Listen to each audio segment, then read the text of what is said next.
Okay, and now we're talking about lemma 1.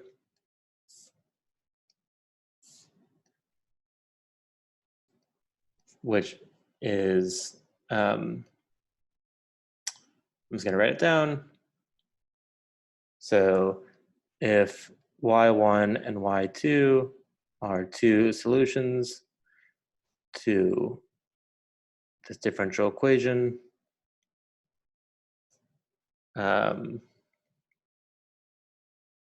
with initial conditions, y of 0 equals something, y prime of 0 equals something, then what does lemma 1 say?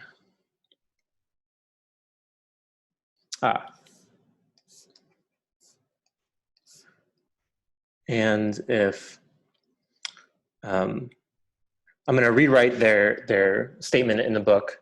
If the determinant of this matrix is 0,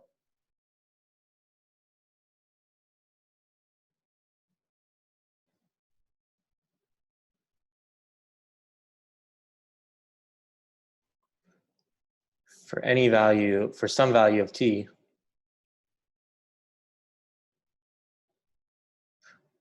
then y1 and y2 are linearly dependent.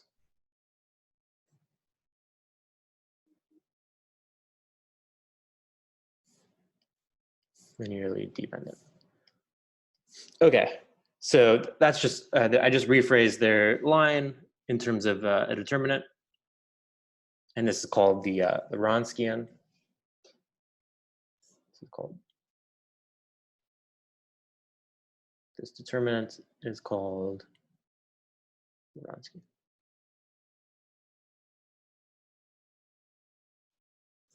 Okay, so let's see why this is true. And it's really going to come down to a theorem, theorem 1, which is there exists a unique solution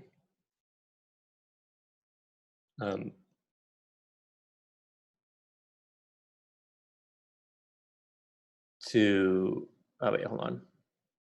I think I've misphrased lemma 1.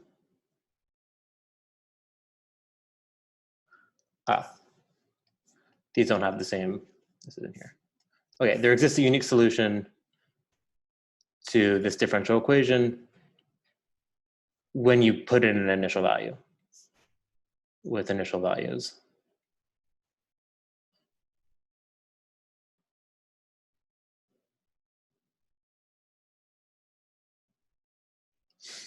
Okay, so yeah, here's the statement. The statement, so lemma 1 is that if you have two solutions to the general differential equation, and if the determinant is 0 for some value of t, then the solutions are linearly dependent.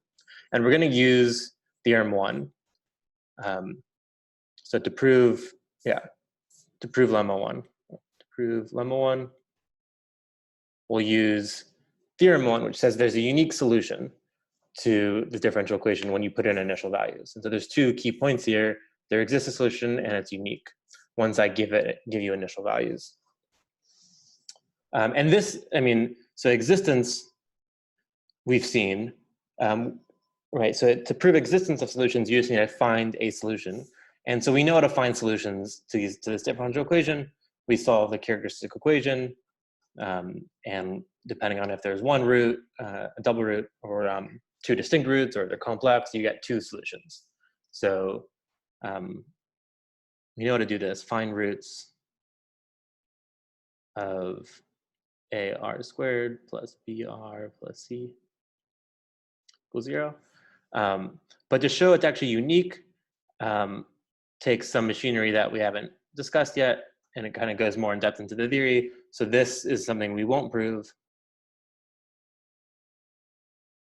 but we'll take for granted.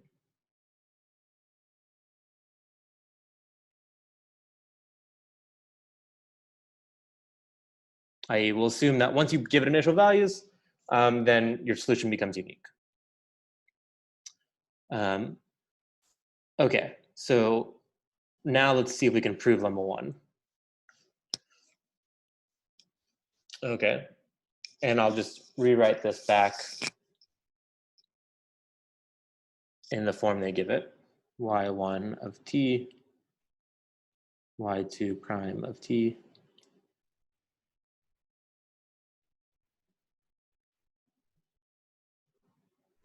equals 0.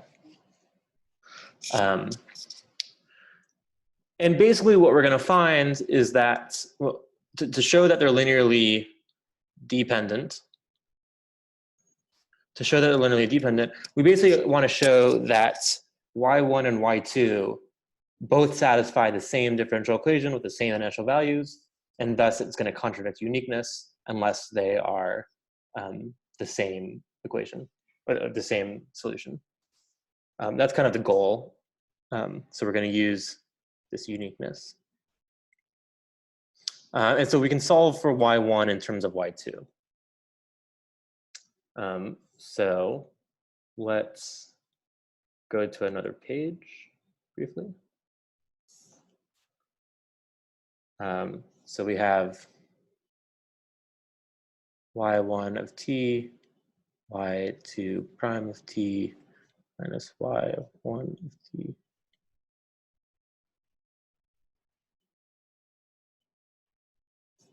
for some t. So as not to confuse people, this is not an equality of functions, it's an equality of numbers, I guess. Right, t is just, it's for some t. So I'm going to set that t, let's just fix a constant. This is called tau. And I'm going to change all these to taus, right? Because it's really just for some specific value of t, which we'll call tau. That's what they're doing here. So like tau could be like 7 or like, 100 or like -2, right? This is an equation where like you plug in a specific value of tau and it holds that this equals 0. Okay. And now we basically can solve for y1. Let's see. So y1 of tau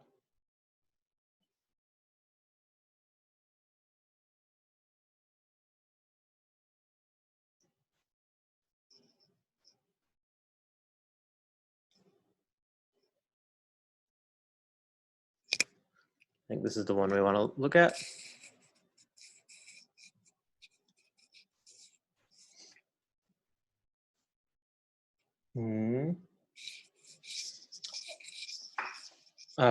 No, okay, so let me erase this for now. Right, let me just review what we want to show. We want to show y1 of t and y2 of t are linearly dependent. Right, and if two functions are linearly dependent, that means that one's a multiple of the other. So want to show y1 of t is some multiple, let's call it lambda y2 of t for some lambda. Right, and this is a function, an equality of functions. And the way we're going to show it we will show this by showing y1 of t and lambda y2 of t both satisfy the same differential equation with initial value.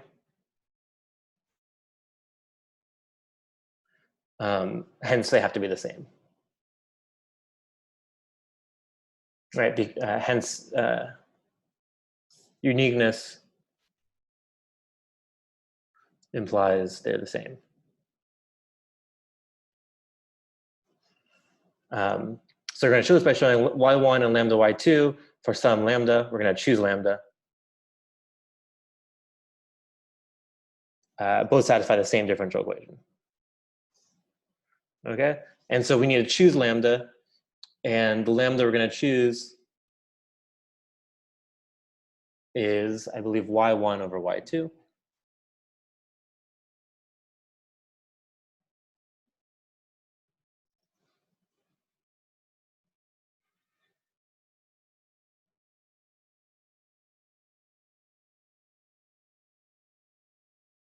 So this is y1 over y2 of tau.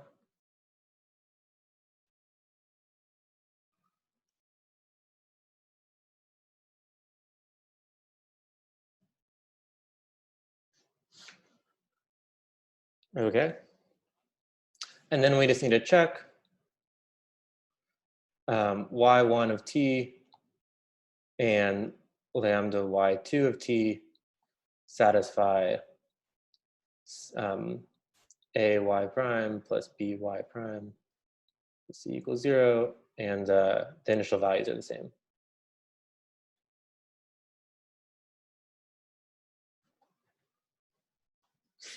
Okay, but we were given, let's see, we were given that. So in the previous slide, we were given that they satisfy the same differential equation. So now we just need to show that they satisfy the same initial values. Yeah, and this could be any initial value. I guess it doesn't have to be 0. It could just be any initial value.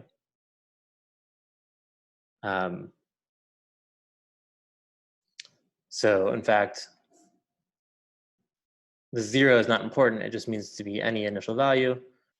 And that initial value is going to be tau.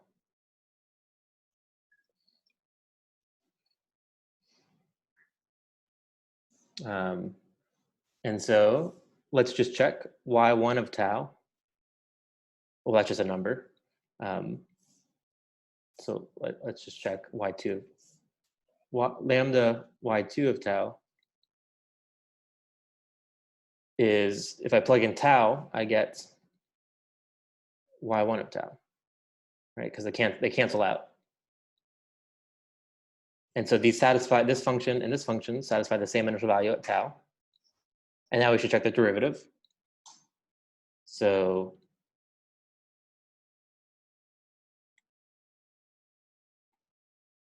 equals y1 of tau, y2 of tau, y2 prime of tau. And then we can use this equation here to simplify this. So what, y2 prime over y2 times y1, this equals, solving for y1 prime, this equals y1 prime of tau. And so you get that, right? They satisfy the same initial conditions at tau.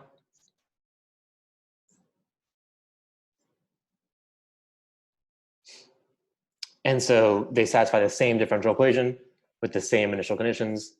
So this implies that y1 equals lambda y2 as functions. So yeah, let me pause there. Are there any questions on what just happened?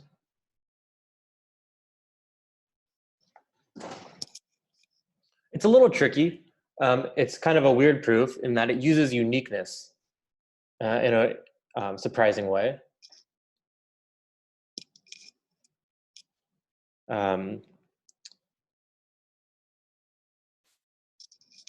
Basically, this Wronskian being 0 allows us to say that these two functions are the same, or satisfy the same initial conditions. This is using Wronskian equals 0.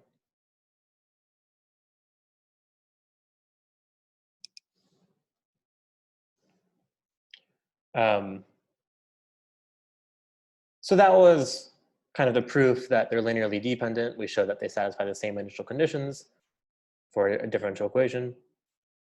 And I guess this was technically in this paradigm, or y2 of tau doesn't equal 0.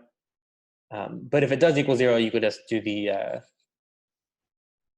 the opposite. You could say if y2 of tau equals 0, then choose lambda equals, do the reverse. And look at lambda y1 and y2. And choose the reverse.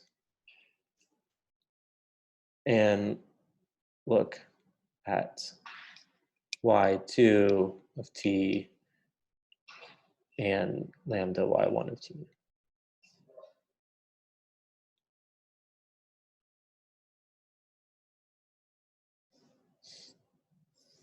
Okay, so I'll pause there for people to kind of digest that a little bit.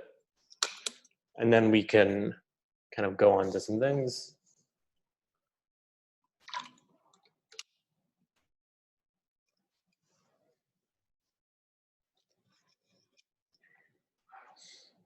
We won't ask you to prove this in an exam.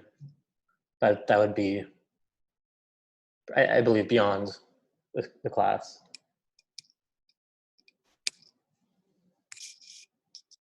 Can I go over the part where I take the derivative again? Yeah. So I'm basically looking at two functions. I'm looking at lambda y2 and y1. So here's one function. Here's another function, and I'm evaluating it at tau, and I find that they're the same. And now I do the derivative. So I take this function, and I take its derivative. Lambda is just a scalar, right? This is just a scalar. So this becomes, this is lambda, and this is y2 prime of tau. And using that the Wronskian is 0, this reduces to y1 of tau, right? Because it's Wronskian, right? This is, I can just solve this. I get y1 of tau, y2 prime of tau. If I bring the y2, y1 prime over and divide by y2 of tau, and just bring this over and then divide, then I get this equation. So that's all that's happening here.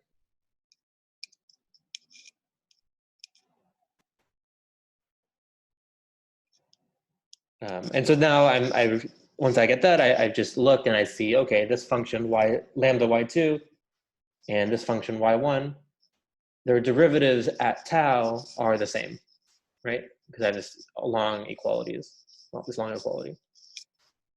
So these two functions, their derivatives at tau are the same, and their values at tau are the same. And so they satisfy the same initial value problem.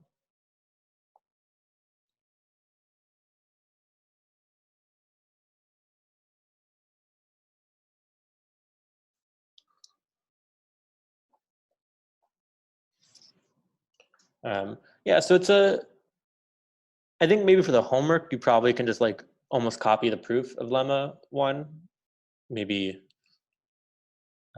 change it a little depending on what the problem actually says. But yeah, this is, there's a reason. Yeah, I guess the reason is the book does it is because it's a little hard to think of the proof.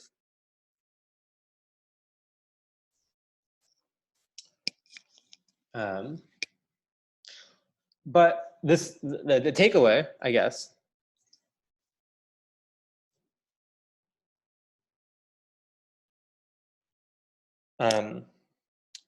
if you have two solutions to a differential equation,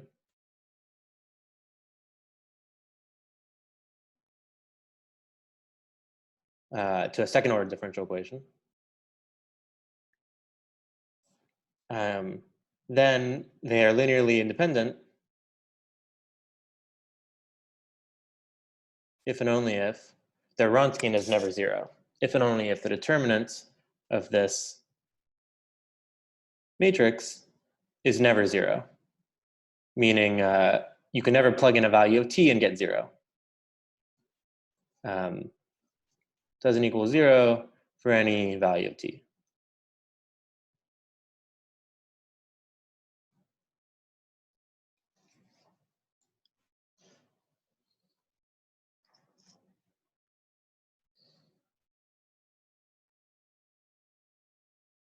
Yeah.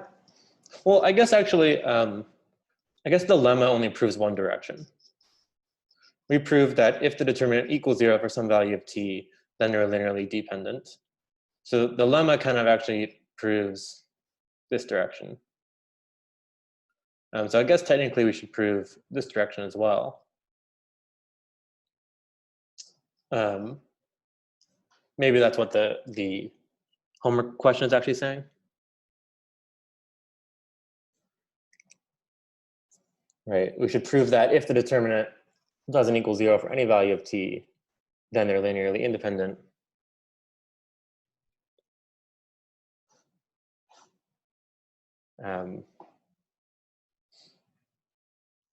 But maybe we'll just skip that and just take this for granted.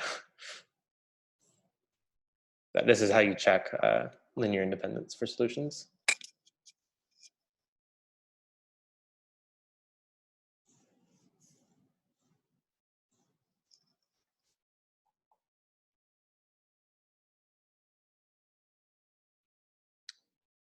Okay, so I thought today we might just practice solving more differential equations.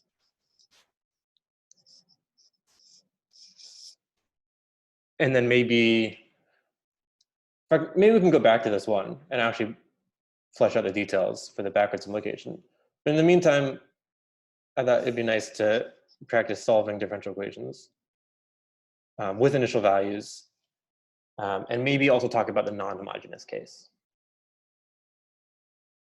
So solve differential equations.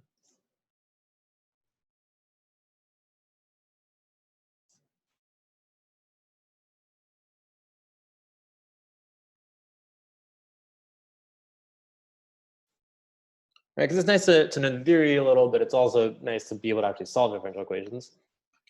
So let's just do some practice ones. Let's look at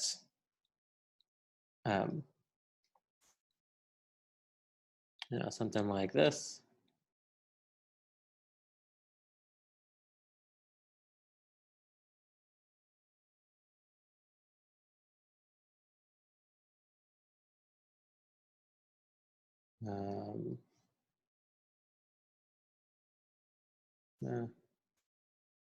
Yeah, how about something like that?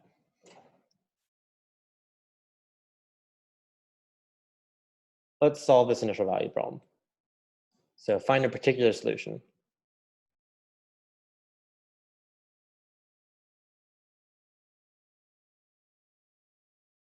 Right, so a general solution would be a solution to this differential equation with the coefficients in front of your solutions. But now that I give you initial values, that completely determines the solution. So you just should get one unique solution. That's called the particular solution. So why don't you work on this for a little bit?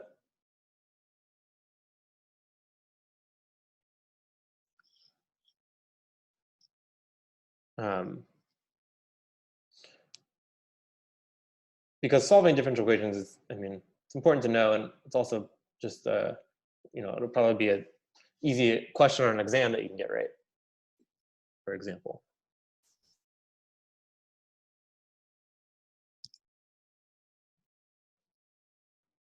So I'll give everyone a few minutes to work on that.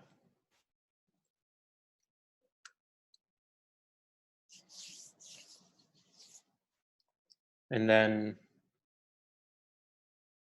if you're done with that, you can also try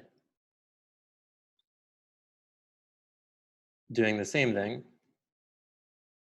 but with a non-homogeneous component.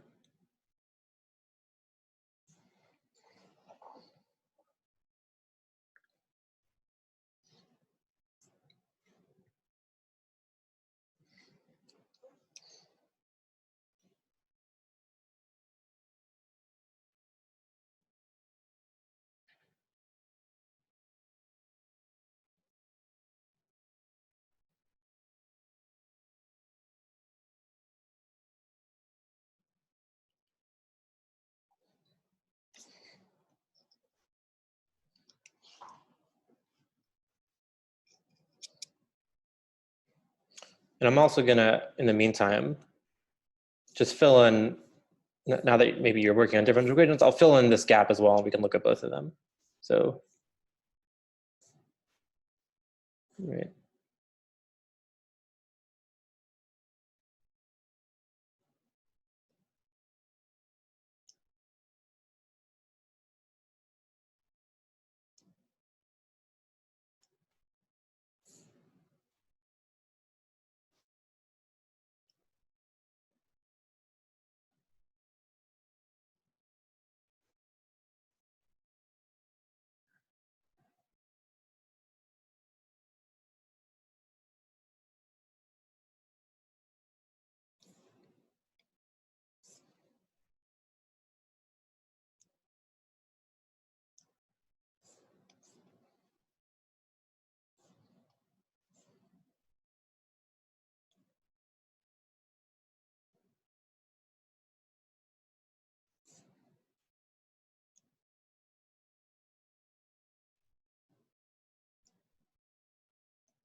Okay, so which one do we want to go over first?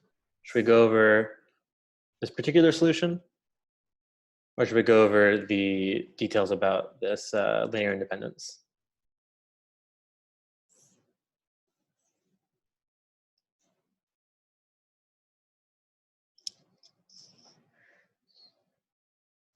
Cool, okay.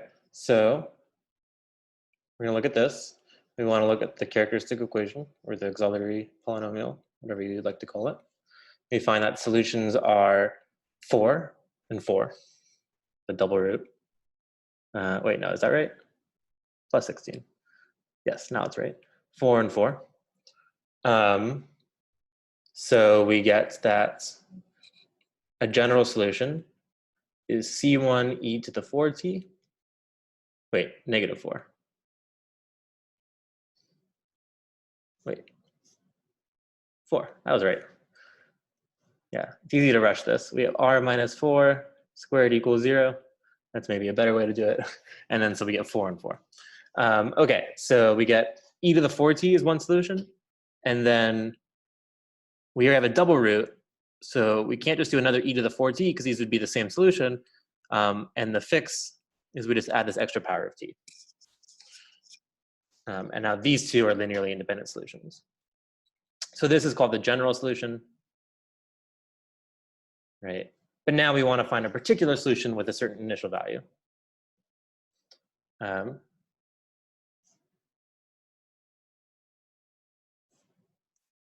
So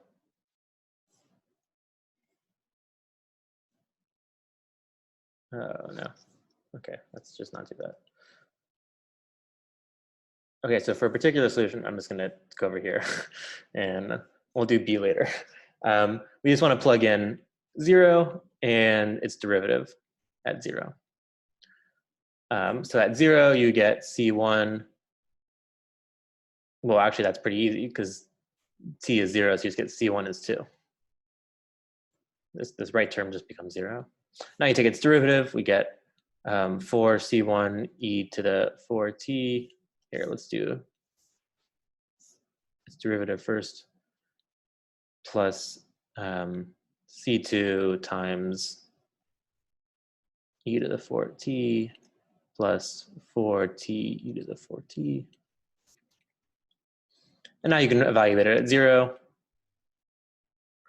This is 4C1, and this is C2. And this should be 1, and you already know C1 equals 2, and so you can plug that in. And in general, you're just going to have, in general, you have 2 equations and 2 variables. So we know how to solve that with 2 equations and 2 variables. In general, you can set up a matrix equation and row reduce, or since it's just easy enough, you can just plug in, and we get that C2 equals -7. Right? This is 8. 1 minus 8 is -7. And so you find that your final answer is, here, I'll say, let's do a subscript here. Y general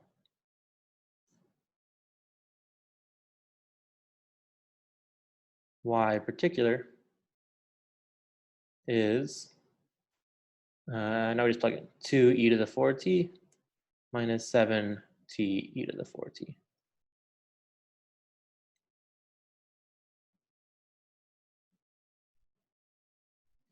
Right, you get a unique solution to this initial value problem.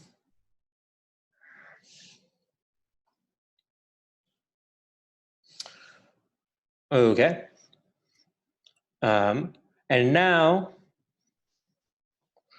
let's look at the non-homogeneous case. So now we're getting into some new territory. Right? What happens when we have a non-homogeneous differential equation?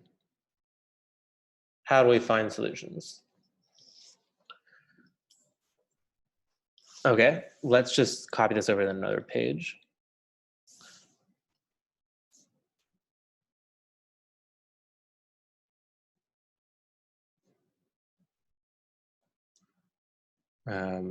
We had some initial values. Okay, so this is kind of similar to the non-homogeneous case for matrix equations.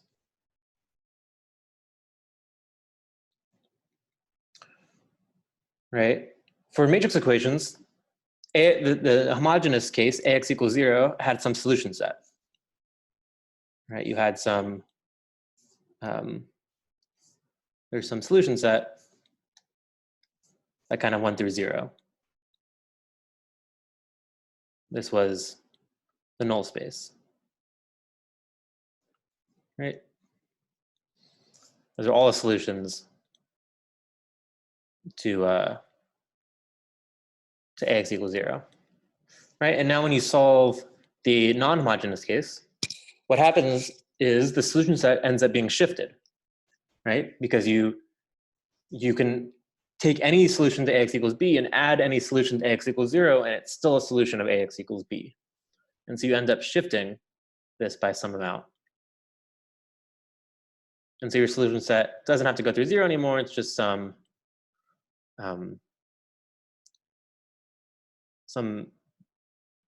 what's called an affine space, some set of equations, or some set of vectors that's some translate of a subspace. And that's going to be exactly what's going to happen here. General solutions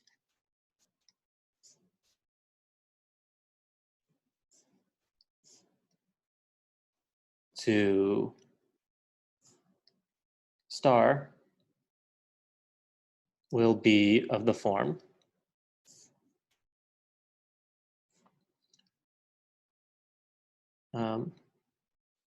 you're going to take any homogeneous or any solution, call it yp of t.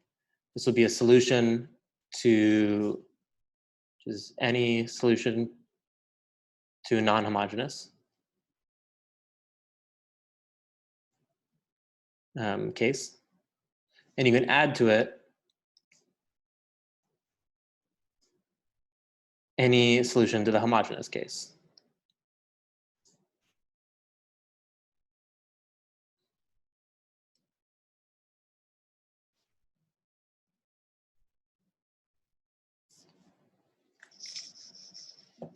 Okay, so we already have yh of t. That's c1 e to the 4t plus c2 e to the t to the 4t. So this is the solution. These are solutions, general solutions to the homogeneous case, right? We haven't plugged in our initial values yet, so we don't want to put 2 and -7 here. That's the initial values are always what, you know, once you find the general solution, then you plug those in at the very end. And now we need to find yp of t. And that's where we don't know what to do yet, right? How do we find a solution, just any solution to this? Right? And so how to do this will be the subject probably of tomorrow's lecture, but I'll go over it now, which is basically we do exactly what we've been doing before with differential equations. We're going to guess the solution, and then we're going to check the solution. Okay, it's just we're going to make educated guesses. This has a fancy term that maybe we'll go over in lecture, but basically it's guess and check. And so what should we guess for our particular solution? What we're going to guess is going to be dependent on what this is. Right, so we're looking for functions so that when I take derivatives of it and I add them together, I should get t squared. So, you know, a good guess might be some other polynomials. For example, you know, I'm probably not going to have like a sine of x or a sine of t floating around here, or an e to the t or anything, just because derivatives of that aren't going to give me t squared. And so a good guess, since we have a polynomial t squared, is to guess another polynomial, maybe a t squared.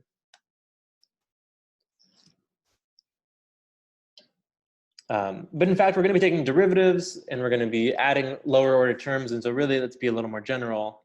We're going to take any polynomial of degree 2.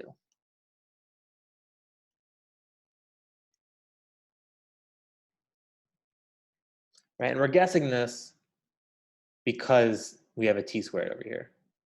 If this t squared was something else, we'd guess something different.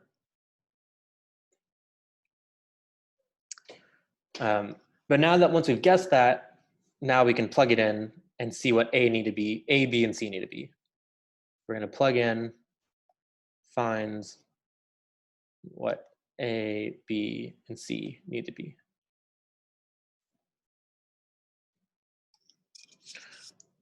All right, and so we just do that by plugging in. So we get the second derivative is 2a.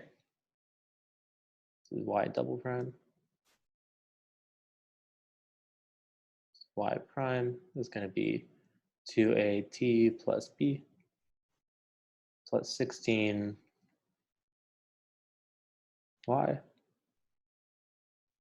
equals t squared. And now we can solve for a, b, and c. Right? We can group all the a terms together, all the b terms, and all the c terms. Or actually, what we want to do is group all the t terms, t squared terms, and constant terms, because that should be equal to 1t squared plus 0t plus 0. And we can figure out what a, b, and c need to be.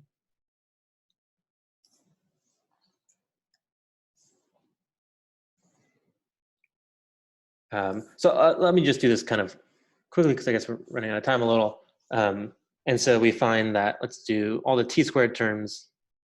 Let's group those together. Let's group all the t terms together. And the constant terms, so all the t squared terms, you only have 1, 16a. The t terms, you have a negative 16a over here, and you have a 16b over here. And the constant terms, you have a 2a, you have a negative 8b, and you have a 16c.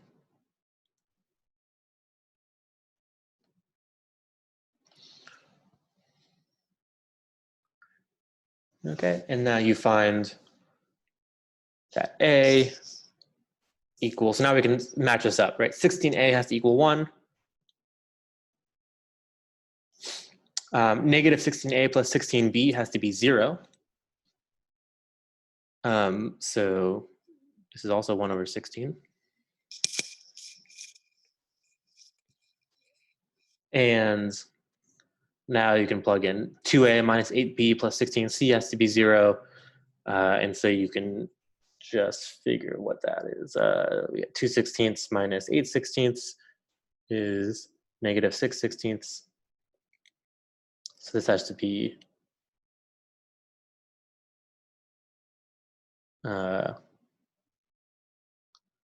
6 times 16 over 16, whatever that is. 96 over 16, or just 6.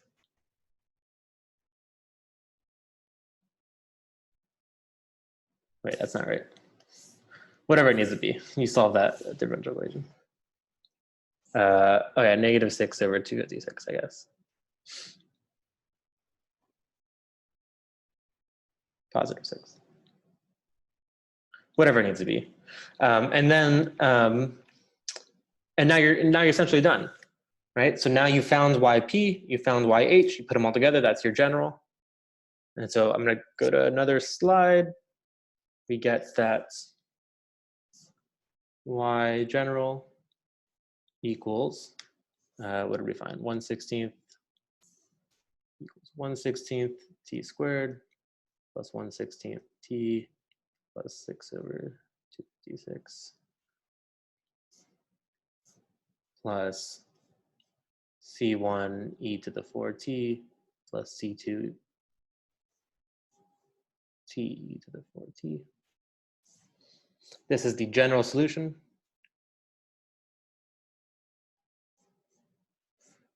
And now you're almost done. You haven't done the initial value yet. And now the initial values are the same. Plug in initial value, the same process.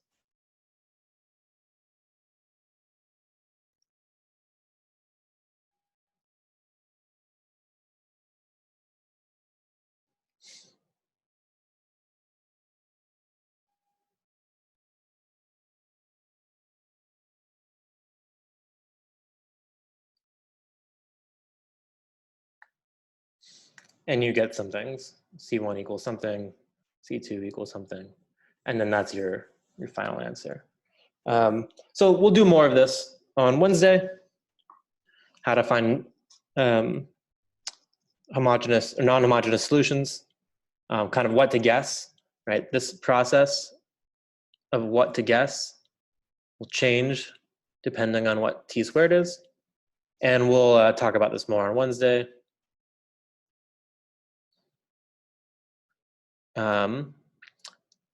You will have a quiz on Wednesday, but it won't cover this, most likely, just because I don't think we've talked about it enough in lecture. But it could go over how to solve differential equations that are homogeneous. I'll have office hours today at 3:30. And I'll be on a little longer if you want to ask questions. I'll leave this slide up if you want to look at linear independence in the meantime.